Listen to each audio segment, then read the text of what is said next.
ഇങ്ങേരിത് എവിടെന്നാ? അല്പം ദൂരെന്നാ. കൈ മെനക്കെടുത്താതെ വേഗം സ്ഥലം വിടാൻ നോക്ക്. അയ്യോ, ഞാൻ വന്നത് യേശുവിനെ കുറിച്ച് പറയാനാ. അത് പറഞ്ഞിട്ട് ഞാൻ പൊക്കോളാം. കൊച്ചു പിള്ളേരെ ഓരോ പൊട്ടക്കഥകളും പറഞ്ഞ് മയക്കാൻ വന്നോളൂ. ഒരു യേശുവും കുറെ കഥകളും. അയ്യോ, അതിന് നിങ്ങൾക്ക് ദേഷ്യം വരാൻ ഞാനൊന്നും പറഞ്ഞില്ലല്ലോ. ഓഹോ, അപ്പൊ താൻ എല്ലാം അറിഞ്ഞ ഇവിടുന്ന് പോകത്തുള്ളൂ അല്ലേ? എന്താണോ നോക്കുന്നേ? പറഞ്ഞു മനസ്സിലായില്ലടാ നിനക്ക്?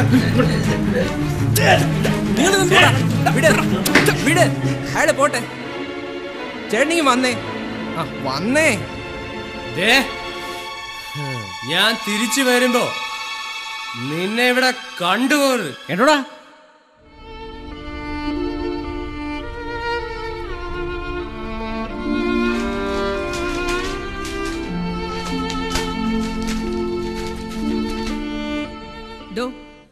എടോ, എന്റെ പൊതി വേഗം തരുന്നുണ്ടോ?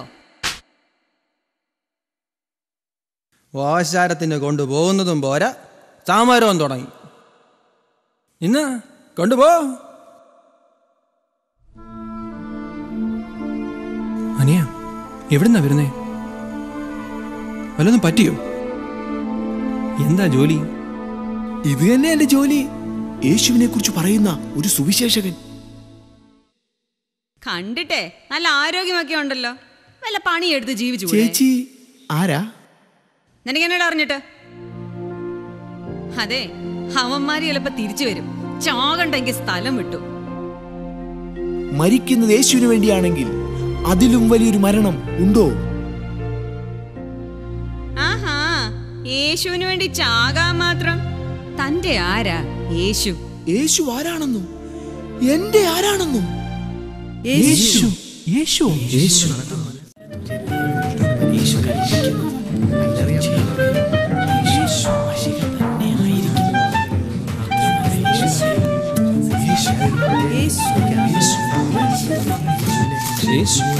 യേശുവേ, എന്നോട് കരുണയുണ്ടാകണമേ.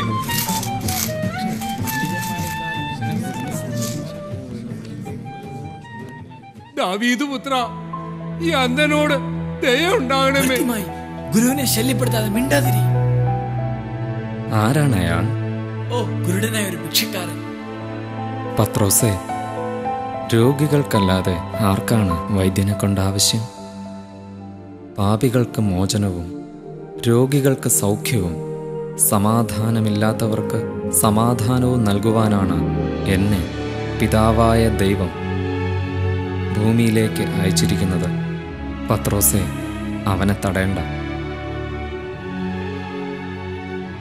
ഭർത്തിമായി, യേശു നിന്നെ വിളിക്കുന്നു.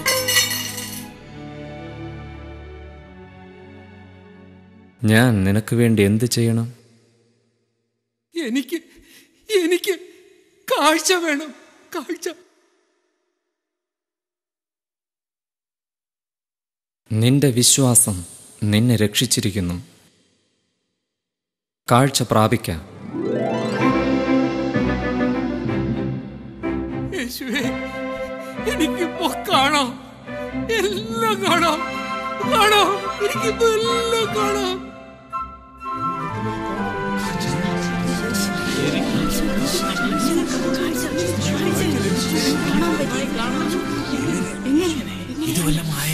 നിങ്ങൾക്ക് കണ്ണുകളുണ്ടെങ്കിലും കാണുന്നില്ല, ചെവിയുണ്ടെങ്കിലും കേൾക്കുന്നില്ല.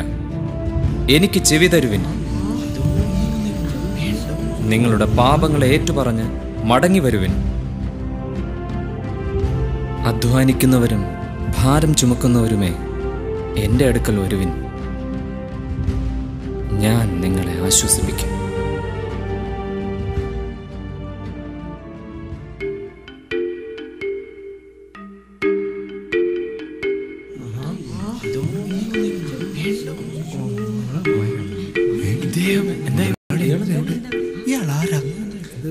അറിയില്ലേ, തോട്ടം മുതലാളി.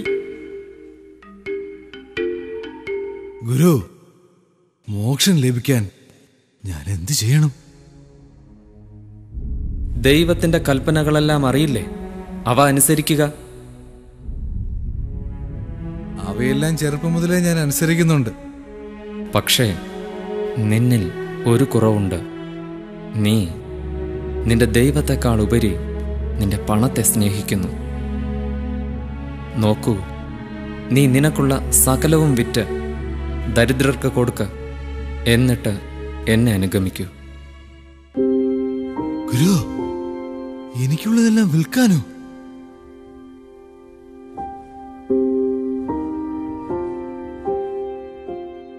നിങ്ങളുടെ സമ്പാദ്യം വഞ്ചിക്കപ്പെടരുത്. നിങ്ങളുടെ സമ്പാദ്യം ഇരിക്കുന്നിടത്ത് ഹൃദയവും ഇരിക്കും. കേൾക്കുവിൻ, മരണശേഷവും നിങ്ങൾക്ക് സമ്പന്നരാകാം. നിങ്ങളുടെ സമ്പാദ്യം സ്വർഗത്തിലായിരിക്കട്ടെ.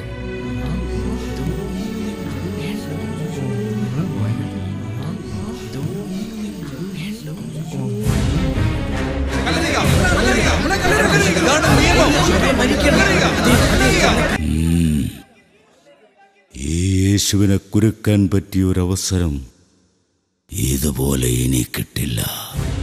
നമ്മുടെ നിയമത്തിനെതിരായി എന്തെങ്കിലും പറഞ്ഞാൽ ഇയാളെ കല്ലെറിയാൻ ആളെ ഞാൻ ഏർപ്പാടാക്കിയിട്ടുണ്ട്.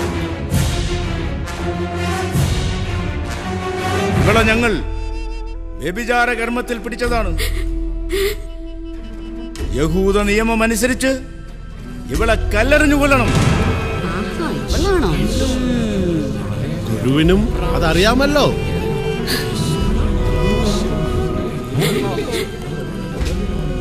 ഞങ്ങൾ എന്ത് ചെയ്യണം? ഇയാൾ എന്താ നിലത്തെഴുതിക്കൊണ്ടിരിക്കുന്നത്? അങ്ങ് ഉത്തരം പറഞ്ഞാട്ടെ. ദേ, ഈ നിൽക്കുന്നവരെല്ലാം അങ്ങയുടെ ഉത്തരം കേൾക്കാൻ കാത്തു നിൽക്കുന്നു.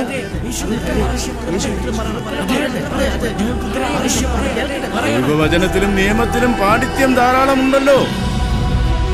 പറഞ്ഞാട്ടെ. ശരി, നിങ്ങളുടെ നിയമം എറിയാം. പക്ഷേ പാപം ചെയ്യാത്തവൻ ആദ്യത്തെ കല്ലെറിയട്ടെ.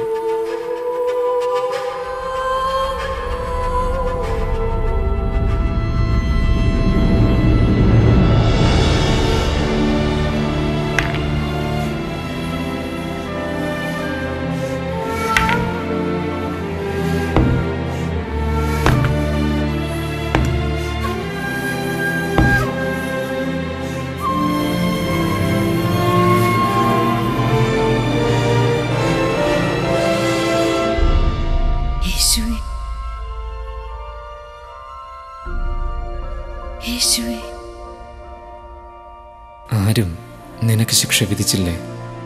ഇല്ല കർത്താവേ. ഞാനും നിനക്ക് ശിക്ഷ വിധിക്കുന്നില്ല. പൊയ്ക്കൊള്ളൂ, ഇനിയും പാപം ചെയ്യരുത്. ഒരു വലിയ പ്രവാചകൻ നമ്മുടെ ഇടയിൽ എഴുന്നേറ്റിരിക്കുന്നു.